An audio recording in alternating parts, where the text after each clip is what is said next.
from speaking moistly. Speaking moistly. Keep 2 meters apart. Speaking moistly. All right, here we are, speaking moistly with Mark Peralivas, our main host, our number one host, and myself, Greg. How's it going today, Mark? Host. How's it going Wonderful, today? Greg. I'm Good. doing well. How are you, man? Merry Christmas. Almost Happy New Year. Yeah, we're in that limbo between Christmas and New Year, the holidays, as they call it, and I feel So like long as we're getting a rapid fire of restriction changes and rule changes. 'Tis the season, I suppose, now. But It is. It's interesting. I think that it's interesting that we were supposed to have a press conference in Ontario about Ontario yesterday. Dr. Moore, who's Ontario's medical officer of health, was supposed to be announcing something to do with the schools or something to do with new restrictions or something. And then he just canceled it because the CDC reduced the amount of time needed for isolation if you have a positive COVID test. So Doug Ford and the crew, I think that it would be hard for Ontario to swallow new restrictions when the CDC is saying, well, go to work.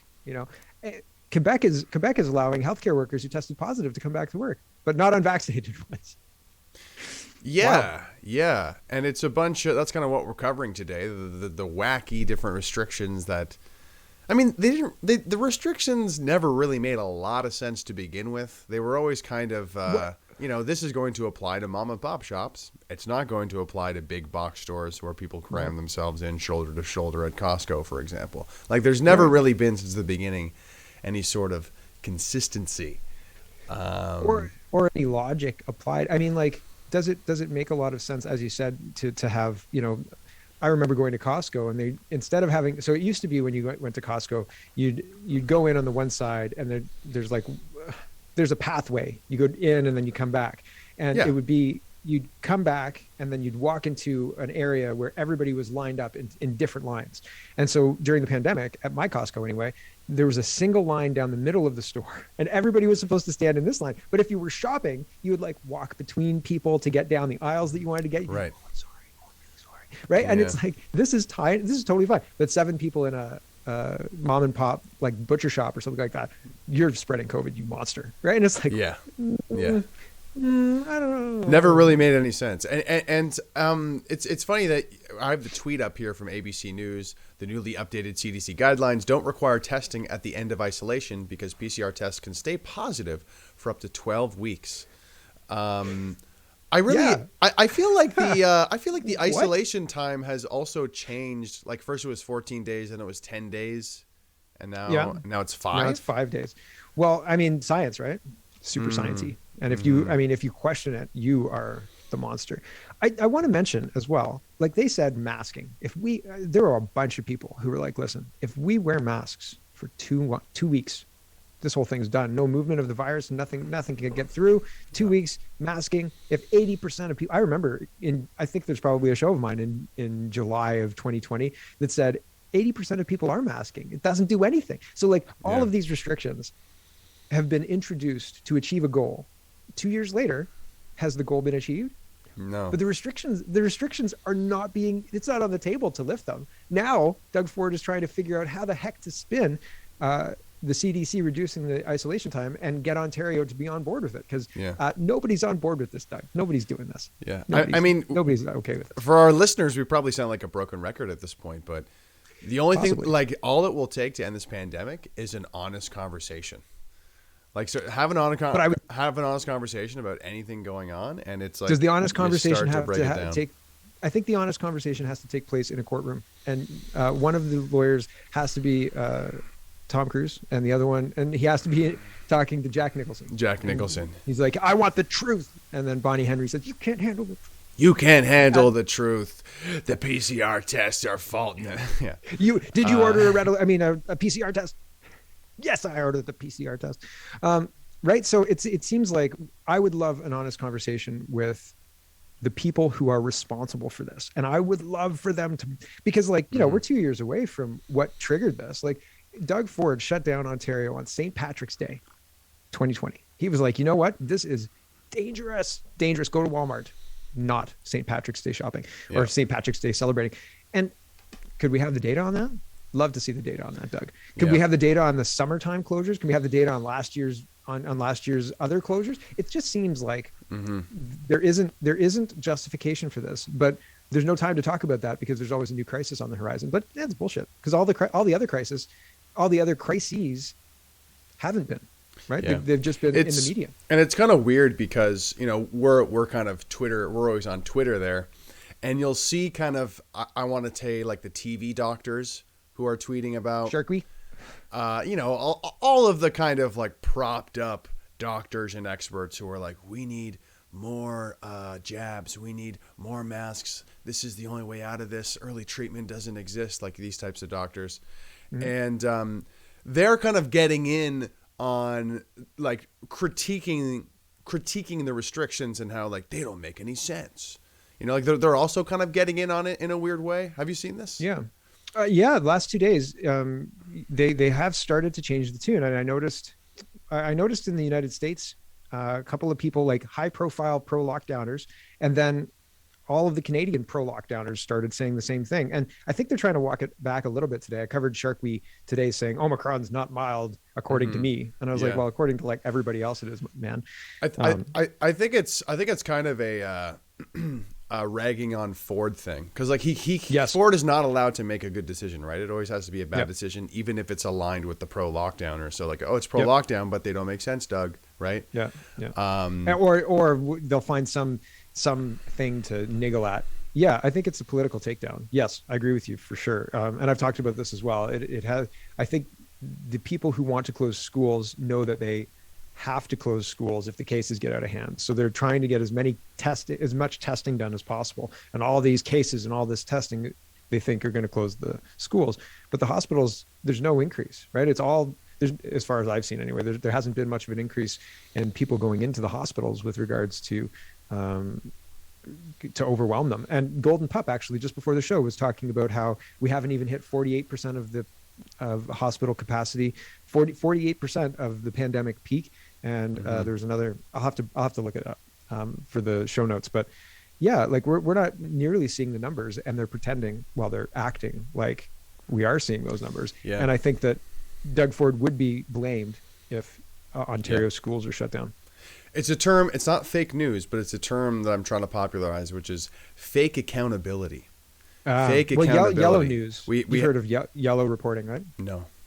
Oh, it's colored reporting that is meant to. Yellow journalism. Yeah, I've heard of that. Yeah, yellow journal. That's it. Yeah. It's meant to influence a person's what they think about things, and like they're doing that on purpose. It's like, yes, we're gonna make sure that these people are more anti-racist or something bullshit like that. I might have to fact check that actually, because my understanding of yellow journalism was something different. It was pretty well just journalism to sell newspapers, but maybe it's changed over the years, because it's a very old term actually. It's from like the 1900s, I think.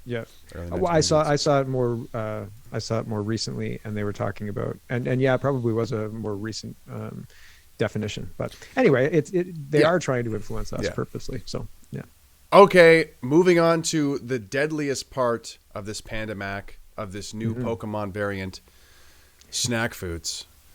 Indeed. Ontario. This is from Yahoo News or CBC. No peanuts, popcorn, or other snacks. What some people think about Ontario's concession ban. It's those damn concession stands. It's the peanuts. Listen, if we stop eating peanuts for 2 weeks, if the whole country can agree not to eat peanuts for 2 weeks, this pandemic would be over. We're going to beat this thing. Yeah. We're going to those beat this thing. Pro peanutters are taking us down, like leading us to pandemic hell. And really, who's behind this? Big Potato Chip.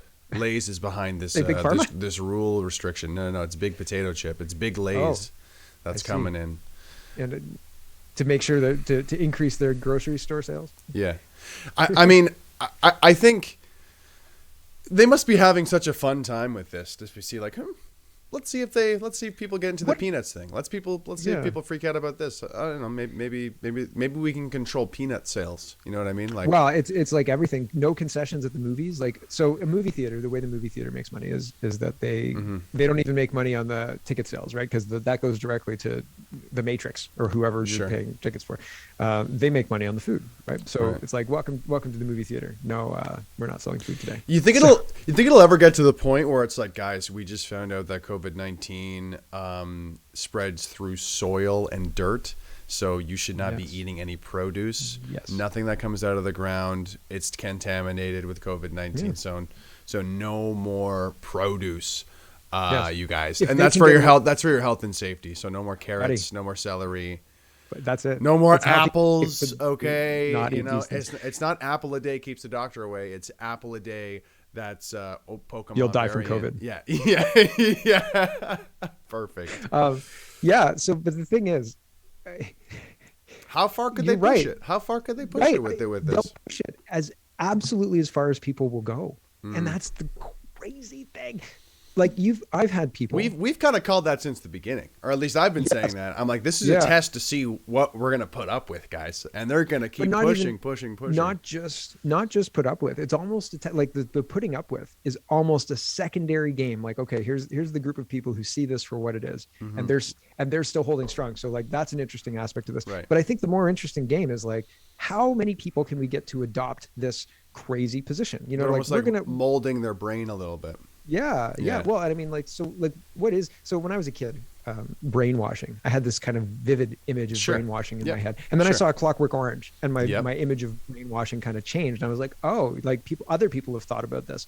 Because I think it was a trope when we were kids, like brainwashing, but maybe it was just an 80s thing. Because I don't know how many other kids thought about brainwashing.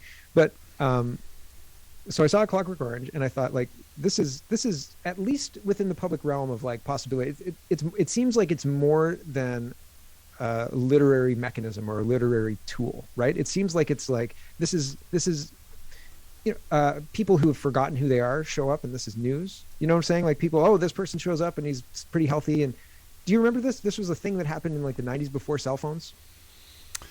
No? Say again?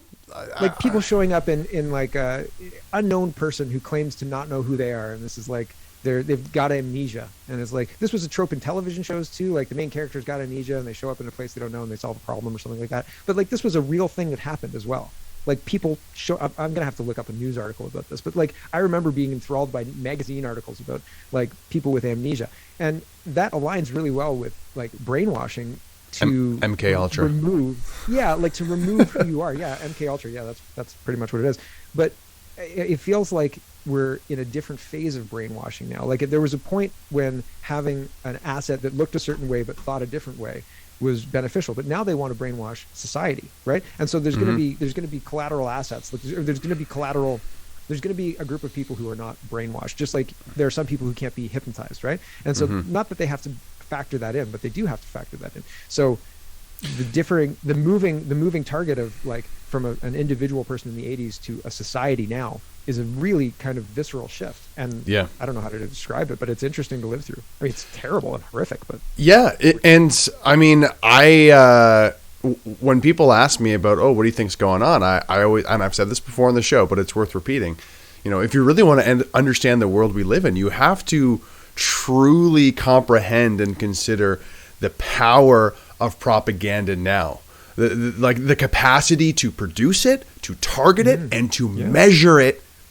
Yes, measure it. Yes, key point, measure it, because that's part of the game that I was talking about. Because like if you've got a hockey game or something like that, and your team's playing against the other guy's team, and nobody's keeping score, what's the point, right? But if you've got this propaganda stuff, and you've got like all the news media stuff, and you're in charge of it, you're the game maker, let's say, like in Hunger Games, you're the game maker, right? So somebody's told you, make this crazy, and you're like, yeah, maybe. Like, here we go.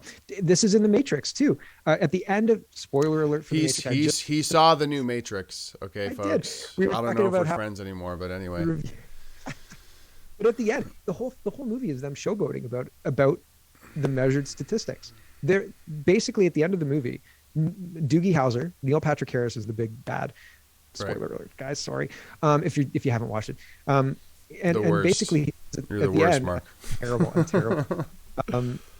So at the end of the movie, though, Doogie Howser says, "The people like my Matrix. Like you guys," and like Neo and Trinity come back to like yell at him or whatever, and he's just sitting there and he's like, yeah, well, you can kill me maybe, but people like my Matrix, and like this is good. But the whole the whole purpose of the movie, in my opinion, was to showboat about how much control they've got, about how much what they can tell people, what they can say, like no peanuts because it's for your safety, comrade, right? You've got to be moved from this place, get on that boxcar and go to this other place for your safety, comrade. COVID's going to get you. Don't eat apples. COVID's going to get you. And they're just loving this. This is like people. Yeah. And I think when it comes to like the dark aspects of the human condition, people say that we love being told what to do and we love abuse. That's apparently exactly what he says at the end.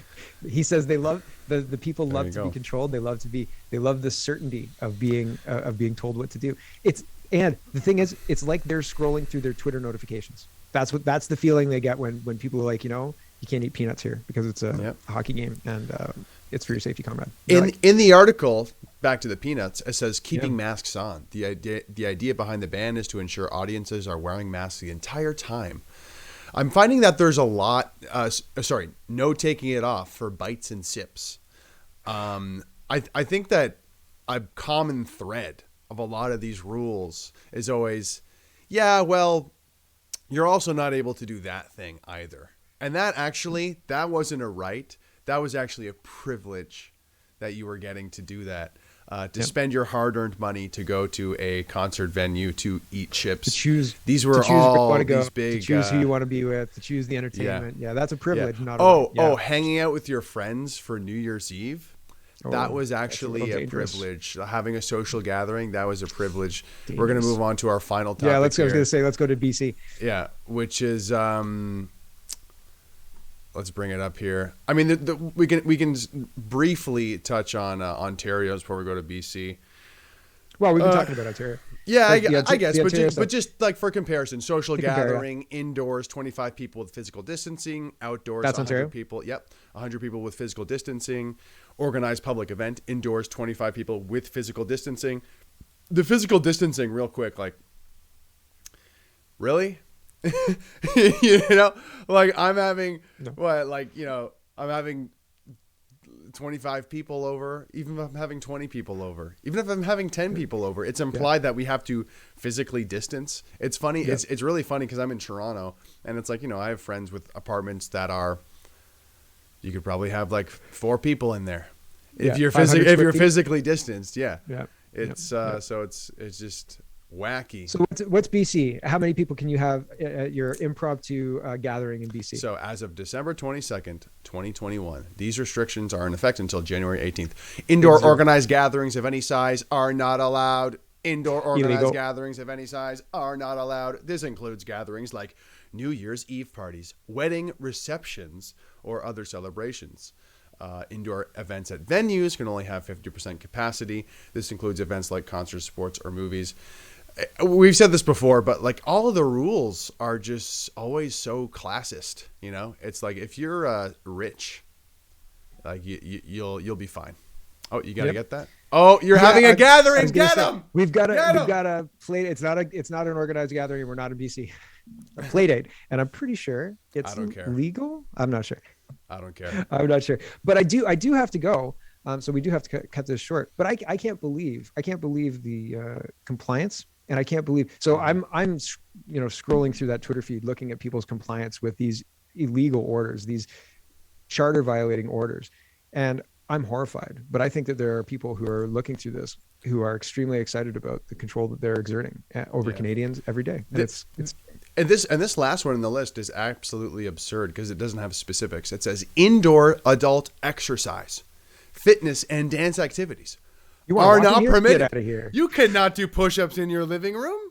Whoa! What are you doing? No. Oh, you wanted to break a sweat? You wanted to like exercise your body? I don't think so. Are you exercising and eating roots or legumes?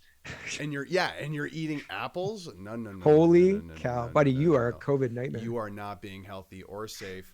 Get in bed. Eat Uber Eats. Never talk to anyone again. It's for your health. Anyway, Mark, we'll let you go. Thanks for having. Thanks for having me, and I appreciate the time that we put into this, Greg. It's a lot of fun. Thanks for watching, everybody out there. Sorry, it's a little short today, or a little cut off at the end, but no worries. Things happen when we get waylaid and discussing things. But thanks for hosting as usual, Greg. And we'll talk to you later. Check out speakingmoistly.co. Yep, and at the bottom here if you're looking for me. And where can they find you, Greg? They can find me on Twitter at GDub down here. That's Mark's Twitter. You can also find me on Instagram at Greg Wycliffe, one word, or YouTube at Greg Wycliffe. I have a new music video out. You should go watch it. It's called Two More. Yeah, it's called 2 More Weeks. You should go check it out. Yeah, two people independently told me about it. Two people nice. Independently sent me the link, and unfortunately, I have not seen it yet. But thank you for reminding me. I'm going to do that. Yeah, go check it out. Sort that out. All right, thanks a lot, man. Yeah, we'll talk to you guys later. Cheers. To prevent you from speaking moistly. Speaking moistly. Keep 2 meters apart. Speaking moistly.